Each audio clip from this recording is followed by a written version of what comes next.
इसी प्रकार से महाराज श्री के श्रीमुख से कथा प्रसंगों का निरंतर आनंद लेने के लिए पूज्य श्री के आधिकारिक YouTube चैनल को जरूर सब्सक्राइब करें और बेल आइकन को दबा दें।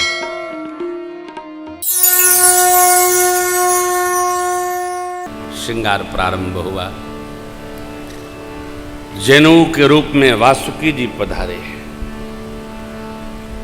दूल्हा बनकर शिव जी जब चल रहे, कानों में एक कान में कंबल, दूसरे में अश्वतर, हाथ में करकोटक और कुल की, बाजूबंद में शंख और पद्म, ये गणों के द्वारा पधरा दिए गए भगवान शिव के अलंकार में।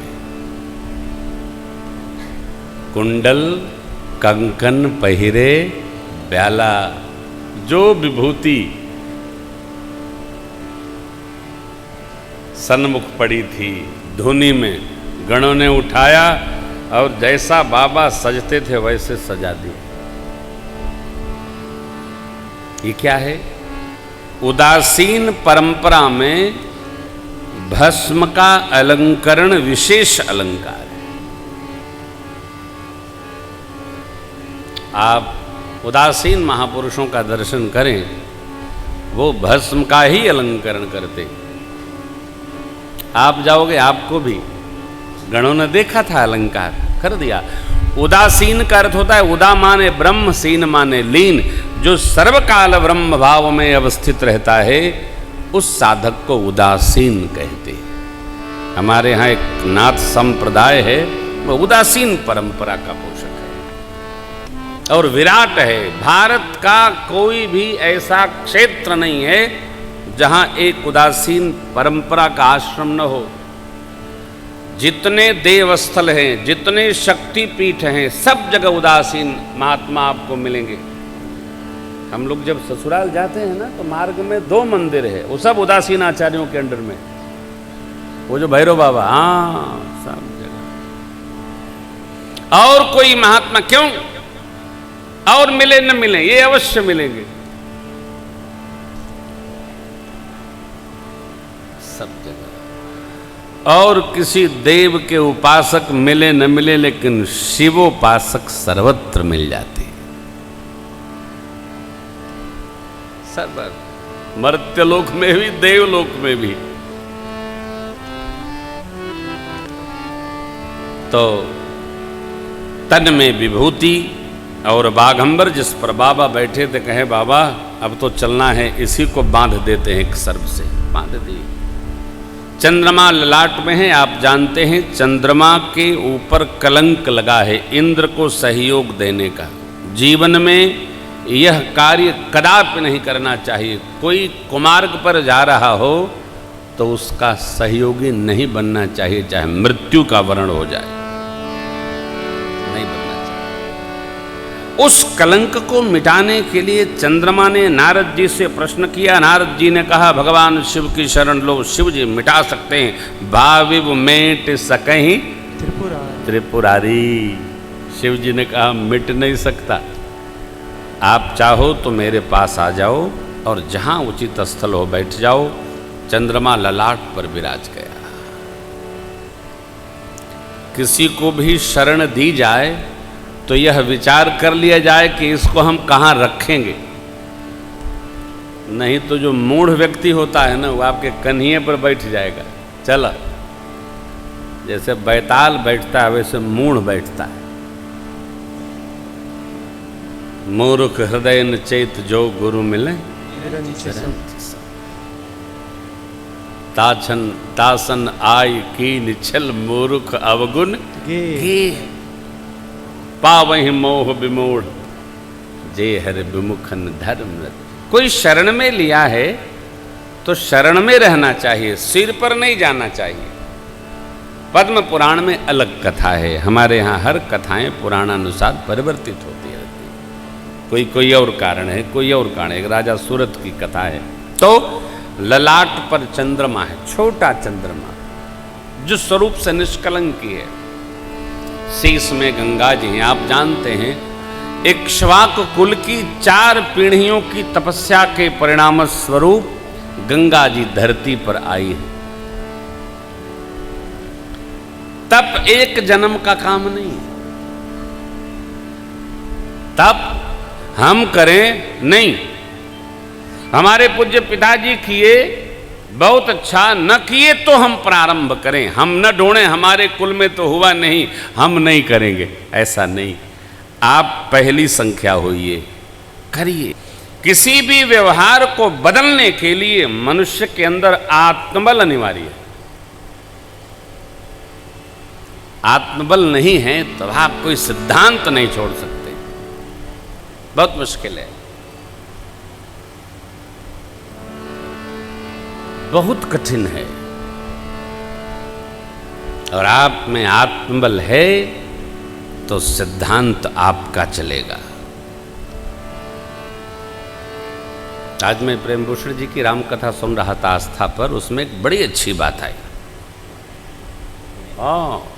पूरा सुन कर लेता हूं मैं, हैं? कल से आपको भी मिल जाएगी। तो महाराज ने एक बात बड़ी अच्छी कही, कुछ लोग ऐसे होते हैं धरती पर जो सांचे में फिट हो जाते हैं, सांचा जैसा हो वैसा अपने को फिट कर लेते हैं। और कुछ लोग ऐसे होते हैं जो दुनिया के लिए सांचा ही छोड़कर चले जाते हैं, ये मेरा सांचा है, तुम फिट होना।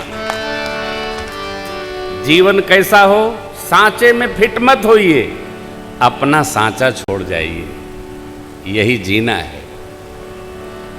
राम कहने से तर जाएगा, पार भव से उतर जाएगा, वो पार भव से उतर जाएगा। होगी घर घर में चर्चा तेरे, होगी घर घर में चर्चा तेरी, जिस गली से गुजर जाएगा, जिस गली से गुजर जाएगा। राम कहने से तर जाएगा, राम कहने से बड़ी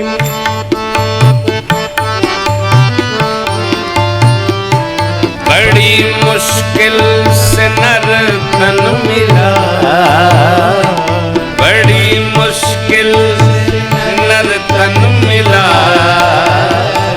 बड़ी मुश्किल से नर तन मिला, बड़ी मुश्किल से नर तन मिला। क्या पता फिर किधर जाएगा, क्या पता फिर किधर जाएगा। प्यारे राम कहने से तर जाएगा।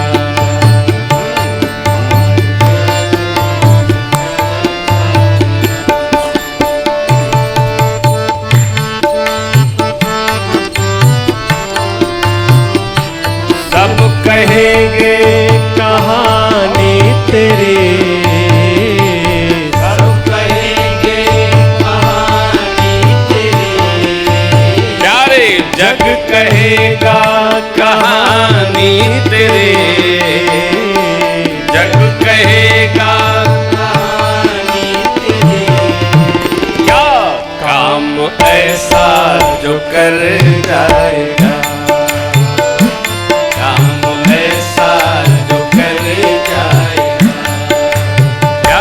राम कहने से तर जाएगा,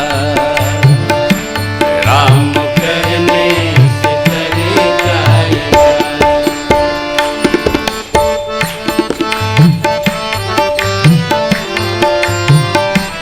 इनके आगे तू झोली फैला, हरि के आगे तू झोली फैला, केवल भगवान। प्रभु के आगे तू झोली फैला, प्रभु के आगे तू झोली फैला, दाता झोली को भर जाएगा, दाता झोली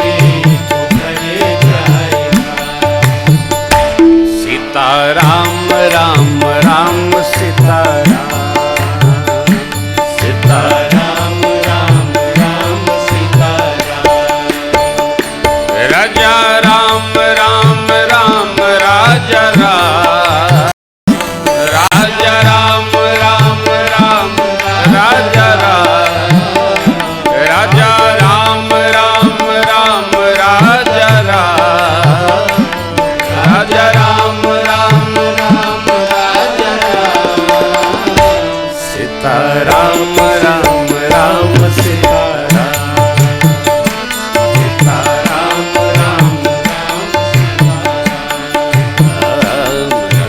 राम राम राम सीताराम सीताराम राम राम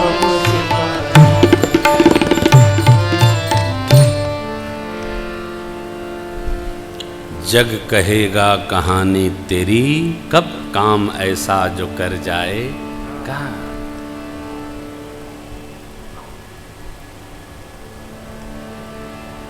बाबा शांत हैं। चौथी पीढ़ी महाराज भगीरथ जी की तपस्या के परिणाम स्वरूप गंगा मैया प्रसन्न भई। भगवान शिव ने सिर में संभारा है ससी ललाट सुंदर सिर गंगा नयन तीन उपवेद। श्रीमद् देवी भागवत में कथा प्रसंग है। आदिशक्ति मां भगवती ने तीसरा नेत्र प्रसन्न होकर भगवान शिव को श्रेष्ठत्व प्रदान करने हेतु दिया है। अथवा तो महात्मा लोग कहते हैं कि जब साधक साधन करता है तो भगवान उसको ज्ञान नेत्र स्वतः प्रदान करते हैं। जैसे प्रभु ने जयंत को प्रदान किया। सुन कृपाल अति आरत बानी एक नयन करी तजा। यही एक नयन है उघर ही बिमल बिलोचन ही के तब मिटहि दोष दुख भव। जब जीव को ज्ञान हो जाता है तो अज्ञान अपने आप समाप्त हो जाता है। ज्ञान हो गया तो अज्ञान समाप्त हुआ। अज्ञान समाप्त होना ज्ञान होने का परिचायक है। नहीं सर दर्द की बात। देखिए ज्ञान विस्तृत है, ज्ञान विराट है, ज्ञान अथाह है। भगवान ज्ञान स्वरूप है, अतर्क्य है।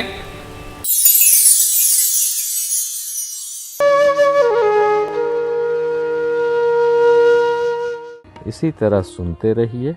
चैनल को सब्सक्राइब करिए, बेल आइकन को दबा दीजिए और पुण्य अर्जन के लिए अपनों में शेयर करिए।